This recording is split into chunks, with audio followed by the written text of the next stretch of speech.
Hey everybody, welcome to Bestie Book Reviews. I'm here with my bestie Mandy. And I'm here with my bestie Jessica.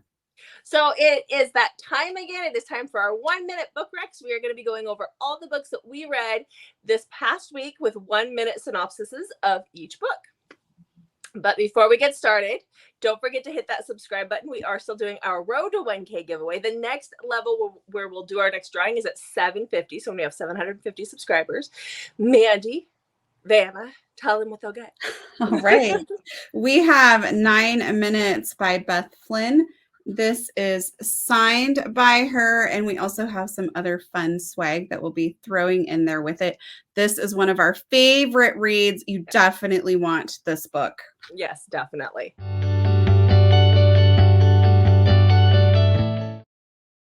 All right, Mandy, so tell me about your reading week. Okay, I read 8 books. 2 books were a duet.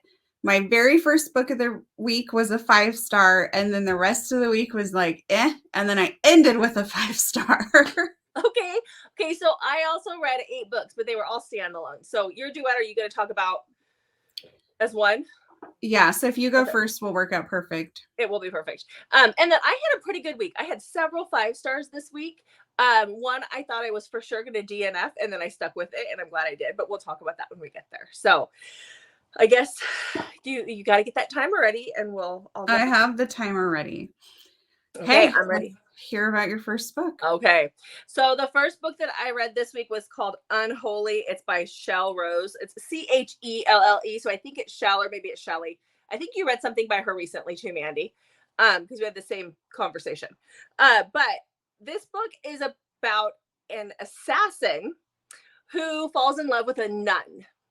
And this girl it's supposed to be, it's dark, so you got to check your triggers.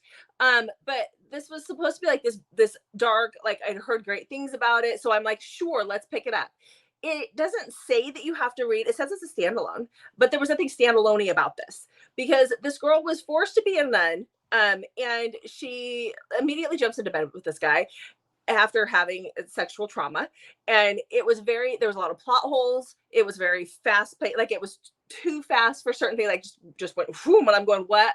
There were people mentioned that I thought I should have known because of the way they were talking about the people, because they didn't tell me who these people were until many chapters in. I gave it 2 stars. It sounded like it would be great, but there's just too many plot holes and too many things that had me going, who are these people? And taking me out of it.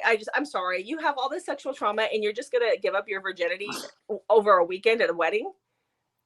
For someone who was just like bragging about their great reading weekend. Yeah, it started crappy and then it got great. Sorry. Okay. Mention that.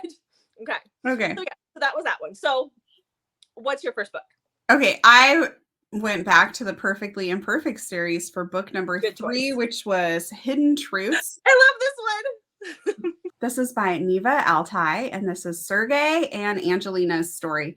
Angelina's father was murdered by his business partner, who then decides he is going to take over the cartel down in Mexico now that he has killed her father. And he is going to make Angelina his wife.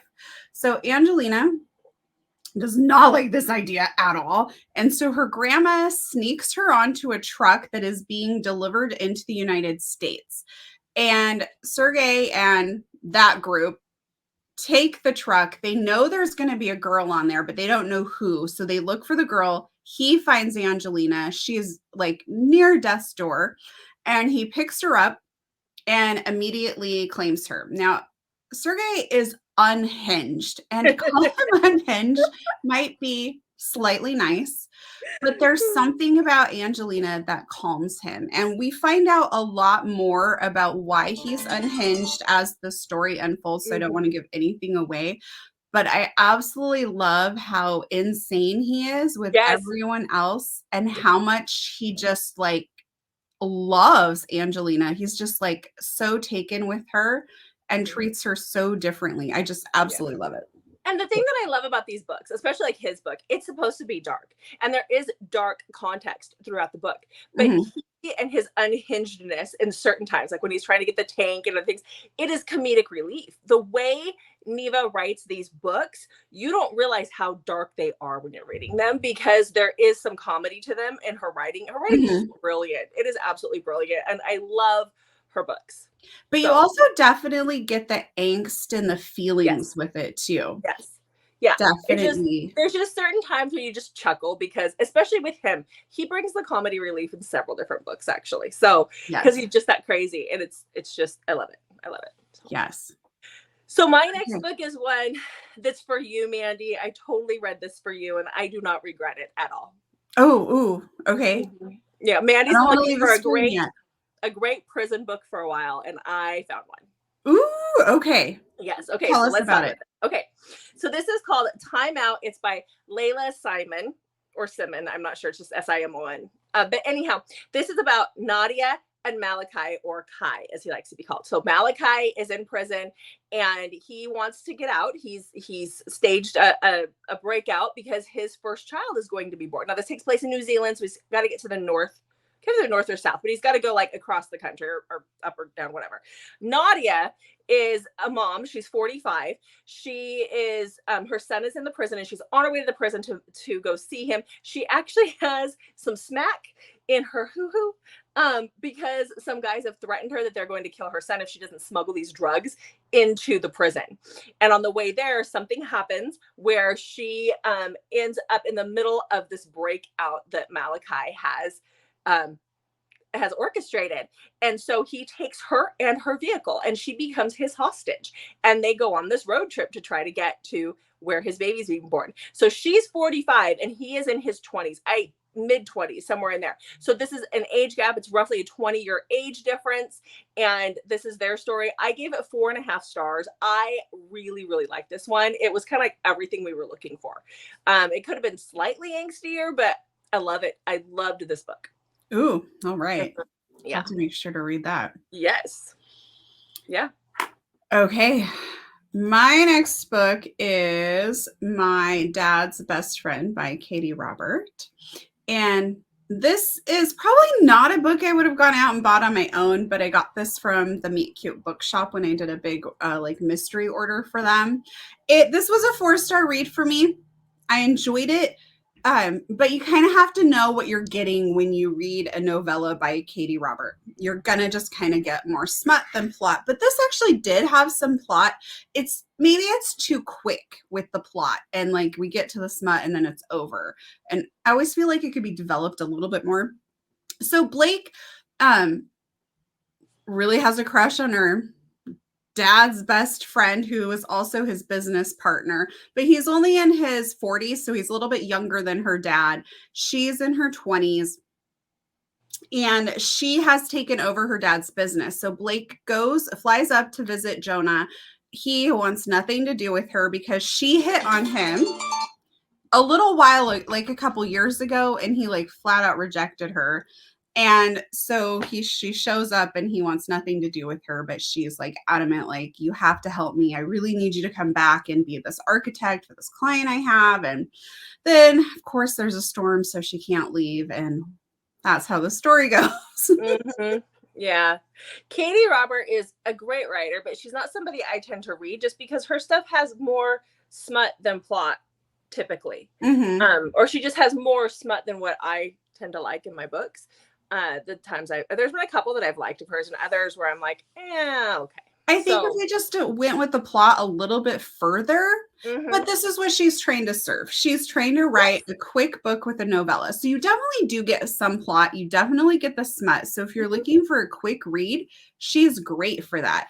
If you're wanting something more in depth, you're not going to find it there because it's a novella. So that's why I give it a 4 stars, because it serves its perfect purpose. Yeah, exactly. Okay. So my next read is called Ravage. It's by Jessica Ames. So this is about Ravage and Sasha. So Ravage is the head of an MC, and his little brother is a part of the MC. And then Sasha was raised in the motorcycle club as well. So 3 years prior to current times in the book, Sasha just kind of disappeared. She and Ravage were in love.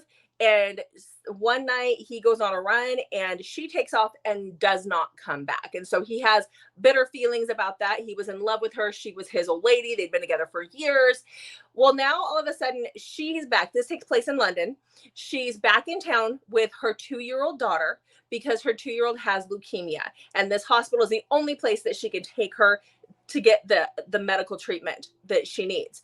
She needs a bone marrow transplant, and the doctors tell Sasha that she is not a match to her daughter. She's not a match enough to her daughter for her to give that bone marrow transplant. And so Sasha has to go back to the MC that she hasn't been to in 3 years and inform Ravage and his brother that she has a child, and she needs both of them to get tested because she doesn't know which one is the father. Oh, no. Because something happened. It was really good. I gave it 4 stars. I really liked it. I want to continue on with the series. Yeah.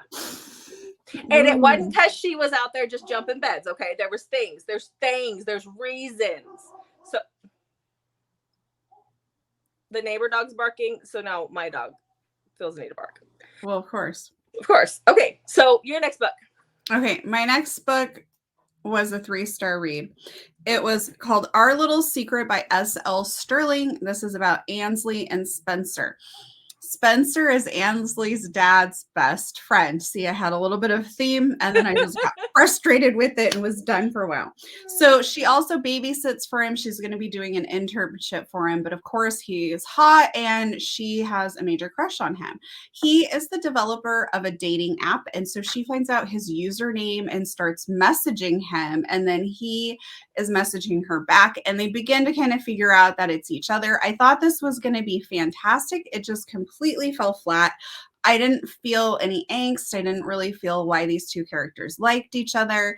And this was like book 1, and it kind of wraps up, but not really. And then you can continue on with more books in the series, but I was bored. I didn't really care for it. So I did not continue on. In my age gap romances, I need there to be a little bit of angst. And I definitely need to know why these two people like each other. I need that in any book. I need to know why the people like each other. Yeah. And I just didn't connect with the characters. Exactly. Unless you're telling me it's insta love, I still need to know why they're attracted to each other even with insta love. Like why? You don't just... Yeah. I'm with you. The dialogue was a little off for me as well. And so sometimes that can really take away from the story for me. Yeah. Okay. So after posting my dark TikTok that I posted this last week, everybody was like, you need to read The Sinner, because I had read, what's the first one? The Chantal Tessier thing. Shoot. The Ritual. Thank you. My brain just short-circuited. So I'm like, fine, I'll read The Sinner. It's supposed to be darker. I wanted to DNF this. I'm going to be very honest. I kept calling Mandy, and it was like the first 25%. I was like, this is pure smut. And not even like, there was no plot. I mean, barely any plot, and pure smut and like BDSM smut, like just crazy things. But I stuck with it, and I'm really glad that I did, because I ended up giving this 5 stars, and I ended up really loving it. But this is about Easton, or Sin, which he is our lord in this one. And then you have Ellington, which is who he has as his chosen. Ellington has a very interesting past, and she is like addicted to sex at this point. And she is addicted to a different kind of sex. She's addicted to degradation type sex. And so, he is obviously, he gets to have her for a year. And this is their story. There's so much to the story. I don't want to give anything away. I did love it. I did give it 5 stars. There were a few times where I just kind of fast forwarded through some of the sex scenes, because I was like, seriously, again? But I'm telling you, the plot to this one was just like chef's kiss. Awesome. It was worth it. Oh, plus he's pierced. She's pierced. And he does a kind of piercing when she's not aware of it to her body. Check triggers on all the books I'm recommending this week, guys. All of them have trigger warnings for a reason. That is a huge turnaround to go from wanting to DNF a book to giving it a 5 star. Yeah. I mean, and I was talking to you. I called you like 2 or 3 times, and I was like, oh my gosh, this book. Yeah, you were like, I don't know why people like this. What's wrong with Yeah, that? it just felt like there was like barely any plot in the beginning, and I couldn't understand like why all that was necessary. And then as the book picks up and we learn about backstories and things, it made that beginning necessary. And I was like, oh, okay, okay. So it just, I like more plot than porn in my books. So yeah. All right, so tell me about your next. Okay. My next book is called Pumpkin Everything. I wore the appropriate shirt for that. By Beth Labonte. I hope I said that right. This was a 4-star read for me. It's a second chance romance. This is about Amy. Amy calls off her wedding when she finds out her fiance has been cheating on her for some time. And she's kind of like at this crossroads when her grandpa drives through a Dunkin' Donuts. Like not went through the drive-through, like drove into the Dunkin' Donuts. So she moves back to her childhood home and like obviously hometown. So grandpa has this beautiful home there and she does not want this home to have to get sold. So and she knows how much it means to her grandpa. So she moves back there to try and get him kind of situated and find out what exactly is going on. Like was this just really like a careless, accident that happened, or is he starting to lose some of his faculties and maybe living in this big house is not okay anymore? And when she moves back there, she immediately runs into Kit, who is her childhood like best friend, also her first love, and also the reason she left town abruptly many years ago. Dun dun dun. Dun dun dun. I enjoyed it. And the Pumpkin Everything is based off like the store that her grandpa owns that's like sells all this pumpkin stuff in this fall town, like this fall themed town in New Hampshire. Yeah, I'm kind of giggling because my husband's cousin makes the soap that we use. And yesterday I messaged her and I was like, is it time for pumpkin spice soap yet? And she ended up going out and making me a full loaf. And she's like, yeah, today. And I'm going, how many of those can I buy? I'm all about her pumpkin spice soap. So I have a giant loaf of pumpkin spice soap coming. Sweet. I just thought I don't like to drink it or eat it, but I like the smell of it. So. I had a pumpkin blizzard at Dairy Queen yesterday.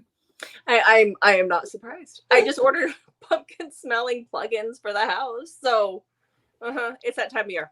It is. It is. I'm ready for fall. Okay. So the next book that I read was Nero by S.J. Tilley. We're going to meet S.J. Tilley when we go to Vegas in October. So I was really excited for this book. I gave it 4 stars. I really enjoyed it. This is about Nero and Peyton. This is an organized crime mafia type romance.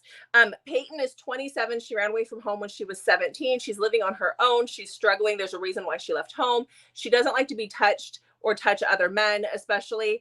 She has a little bit of trauma in her past, but she loves storms. So this book starts, she's sitting on her couch in her little apartment and it's storming outside and she has her windows open, her French doors open to her balcony. She's got a 2nd floor apartment. And all of a sudden she looks over and there's a guy standing there in like this fancy suit. And he's just standing there watching her. And she's like, what's going on? And then he comes in, sits down next to her, grabs the popcorn bowl that's between them on the couch and starts eating it and watching the movie. And she's like, who is this guy? She doesn't react normal to it, but that is Nero. And she ends up watching the whole movie with him and falling asleep. And from then on, he becomes obsessed with her and he stalks her and he tries to find her. There's this hilarious part where King, which the 2nd book in the series is about King, King and Nero are very close friends and they both run this crime syndicate together. And this girl works in like a coffee shop and King goes in to figure out who she is. And he asks her what her favorite coffee is. And it's like caramel pumpkin. It's something weird like that, right? Like real frou-frou coffee. And he takes it out to Nero and he gives it to him and he starts drinking it and he spits it out because it's so sweet. And King is like, oh, but that's what your woman loves to drink. And so he's like, give it back. And he just starts drinking it because that's hers. It was cute. But I gave it 4 stars. I enjoyed this one. I'm anxious to get to King. Okay. Mm-hmm. My next book, I guess I kind of abruptly switched. Sorry. My next book, oh, Jessica, it was awful. It was Hen by Tijan, Tijan. Tijan. I don't know how you say it, but yeah. Okay, so I've read The Anti-Stepbrother by her. I really enjoyed that book. This one was about Jordan slash Joe. She kind of changes her name and goes back and forth. And Kian, and it sounds like it's going to be fantastic. Kian kills somebody to save her and goes to prison, and he just gets out and finds her. So this sound is supposed to be dark. It sounds like it's going to be fantastic. It was horrible. It was so boring. Like, I don't understand why, if he was protecting her, he went to prison for a couple of years for killing this guy. Like, he saved her. That's mentioned over and over in the book. But oh, it was a 2-star read. I wanted to DNF it, and I kept thinking maybe it's going to get better. Maybe it's going to get better. Maybe I'm missing something. It was just it was boring. I haven't found a Tijan book yet that I like. So Yeah. maybe I'm just looking at the wrong books, but she's kind of. Didn't you give me some of her books? You did. I think I gave you the Carter Reed ones before. Yeah. A separate set. Now I know why. I kept mine. I had a second set, and Carter Reed is like a really popular book, but I couldn't get into it. It wasn't dark enough for me. You gave me Carter Reed and Cole. That's the second one in the Carter Reed thing. Okay. I thought maybe you'd like it. I don't know. Well, I don't know if I'm going to want to try it anytime soon after that. Oops. But again, I really enjoyed The Anti-Stepbrother. Yeah, just not this one. After I was done, I went and looked at reviews because I was curious to see, like, was they just really off in this book? Did I miss something? Mm-hmm. And it seemed like a lot of people were like, wait, I really like her, but this book was not good. So, yeah. Okay. Well, then you know you're not alone. Yeah, I was not alone. You are not alone. Okay. So my next book is The Sacrifice by Chantal Tessier. This is the third book in her Lord's series. This is about Tyson and Lake. So we have heard about Tyson. We've met him in the first 2 books. He runs the nightclub. He is a little bit older than the guys in the first 2 books, and he's already been a lord for several years, but he's kind of like the black sheep of the lords. He had a chosen who died during his senior year. His chosen ended up getting murdered. He was suspected of the murder. And so he's the black sheep. And then we have Lake. So Lake is going to be a lady. So when the lords have, after their first year, they typically have arranged marriages, and then they get married, and these women become their ladies in that group. So she is getting married to a guy. It's at her wedding. It's just before the wedding. And all of a sudden they can't find him. He doesn't show up. She ends up being forced to marry this Tyson. He comes in and he is like, nope, you're marrying me. You're going to be my lady. And she didn't want to marry him because her sister was the girl who was murdered. Her sister was the one who was his chosen. So this honestly is my favorite out of the 3 that I've read. So, because it was more of a forced marriage situation. Yeah. But not everything is as it seems. The plot, wow. Now again, there was a little bit more sex than I needed in this book, but I put up with it. We're good. Are you becoming a prude? No, it's because my husband's out of town. Dang it. He also has a pierced ding-a-ling, too. Apparently all these guys have pierced things. In the book, not your husband. Oh, no. You won't even get a tattoo. Trust me, I've asked. Because you're like, my husband's out of town. Oh, Andy also has a pierced. Not my husband. I mean, you never know what he'll come home with, but, no. No. I really can't see him just surprising you with that. He would never poke a hole in his favorite appendage. Are you kidding me? No. Okay. So my next book was another disappointment. Oh, no. I know. Okay, so I read Tainted Black, or it's called Dear Mr. Black. So it's on Goodreads and Amazon as both of those. So it is by Shanora Williams. This is about Chloe and Theo. Theo is Chloe's best friend's dad. She's known him since she was 12, and her best friend are like best friends, like inseparable, and they really don't have a lot of other friends. So this friendship is very, very important to Chloe. And Chloe's at the end of their like senior year, Mr. Black's wife dies and he is kind of spiraling. And so that sets up when something kind of happens between the two of them because his daughter has already left for college. So she's not there to kind of keep an eye on him anymore. And she's obviously dealing with her own trauma of losing her mom. And so I felt like this was going to be such a good story. I did not really care for it at all. The ending in the first book was horrid. And then apparently, I think she got a lot of like negative comments about it. So she went and wrote the second book, but it ends like the second book came much later, like I think a year or so later, because of how horrible the first ending was. So then I was like, well, maybe I will like the first book more if I've read the second book. And no, they were both 3-star reads, and that may be being generous. I don't know. It just didn't work for me. I'm sorry. So disappointing. Hate when books don't work out. So my next read was for our Convincing My Bestie. That'll be out later this week. It was Forced Proximity. So I chose to read The Words by A. Jade or Ashley Jade. I think on this one it says A. Jade because she goes by both names. So this one, do I need? Yeah, I do need. Okay. So this is about Phoenix and Lennon. They meet in high school right before graduation. Phoenix needs somebody to help him pass his English class. He has a learning disability that he hasn't let anybody know that he has.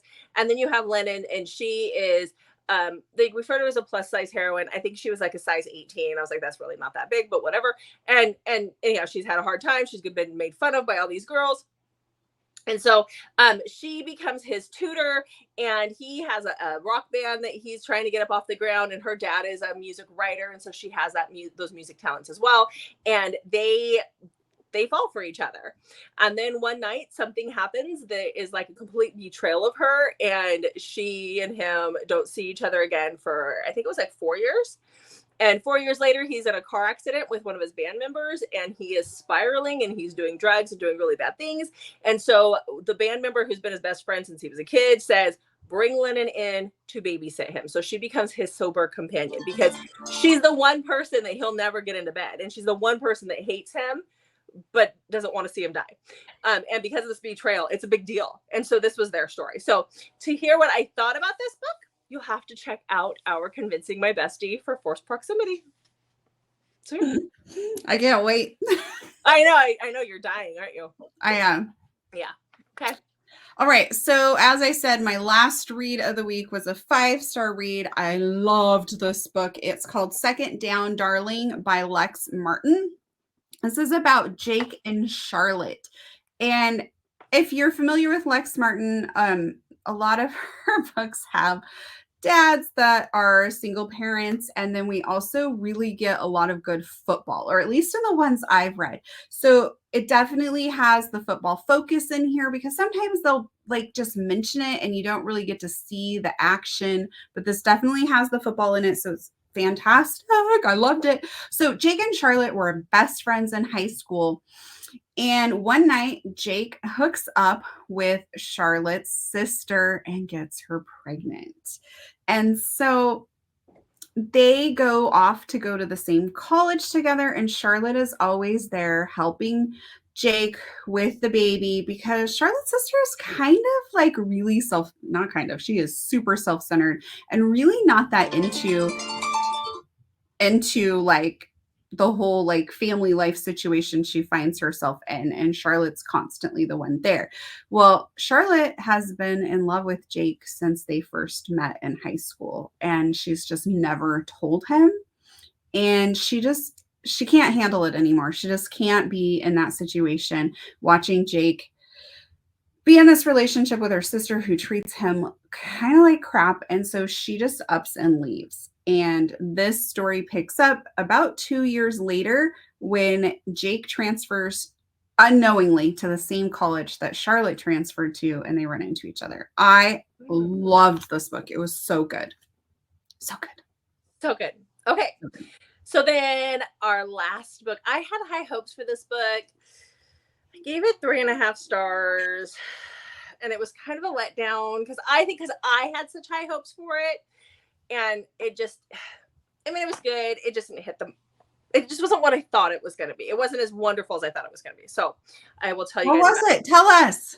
So that is Assistant to the Villain by Hannah Nicole Mayer. I can't say her last name.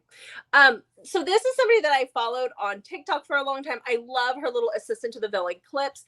They're so cute. Her videos are just absolutely adorable and hilarious. And so she wrote this book based on the popularity of those clips. So this is a sunshine assistant and a grumpy, morally gray villain. And it is a fantasy. So it takes place almost, it feels like a fairy tale world that they're in. So you have our assistant, who's Evie, and then you have the villain. He actually has a name. His name is Tristan. One day Evie is looking for a job. She's lost her job at the blacksmith, and her dad is sick, and so she has to help take care of her little sister and her dad and bring the income in. And so she's kind of like traipsing through the forest trying to figure out where she's going to go to work, where she stumbles upon the villain who's running from people because they're trying to get him. And he and her, like, he's just immediately taken by her because she's just so quirky and different, just a little on the odd side. And she is completely oblivious to his attraction to her. And he offers her a job as his assistant. And it was cute. It was a little too cutesy for me, maybe is what it is. There were some times where I was kind of like, okay, come on. But I mean, she was completely oblivious to his attraction, and that's all part of it. It wasn't as amazing as I thought it would be. So I liked it. I just, I was kind of expecting more. So it's okay. It's still worth a good read, especially if you like a cute little fantasy, funny romance with barely any steam. So, which is fine. I'm just saying. So, all right. That's it, isn't it? Yeah, I think we're done. We had pretty good weeks. I mean, it was okay. We had a couple of good reads. So, yes. Way to start out the month. But yeah. Okay. So, thanks again, guys, for watching. Make sure to check back on Mondays, Thursdays, and Saturdays for new videos from us. Until then, we'll see you guys in the next video. Oh, but don't forget to comment what your favorite read of the week was. Oh, yeah. Don't forget that. Yeah.